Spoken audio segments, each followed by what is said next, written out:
Bolero safari लेके तू आवती न चाका सवारी ए राजा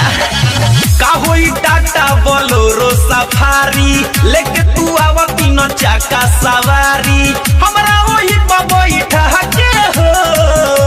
गवनवा ले जकरा के हो भतारे आवा ऑटो जला के हो गवनवा ले जकरा के हो भतारे आवा ऑटो चला के हो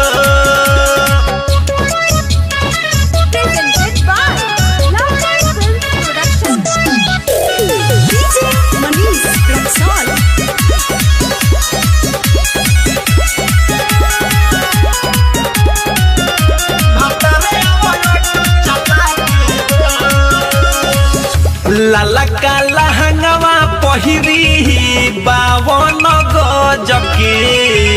भोरही से बैठल बानी हम सज धजके हो लाला का लहंगवा पहिरी बावन गजके भोरही से बैठल बानी हम सज धजके होठ पललिया लगा के हो फेर लभली लगा के हो गवनवा ले जकरा के हो भतारे आवा ऑटो जला के हो गवनवा ले जकरा के हो भतारे आवा ऑटो चला के हो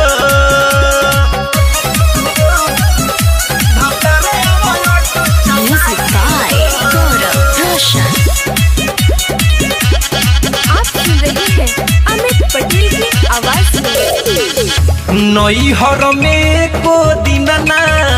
लागता मन हो ससुरा बोला के ले जा आज सजन हो ए राजा नैहर में लागता ना छन भर मन हो ससुरा बोला के ले जा आज सजन हो तोहरे के अखियाई ताके हो तोहरे के अखियाई ताके हो गवनवा ले जकरा के हो भतारे आवा ऑटो जला के हो गवनवा ले जकरा के हो भतारे आवा ऑटो चला के हो का होई टाटा बोलोरो सफारी लेके तू आवती न चाका सवारी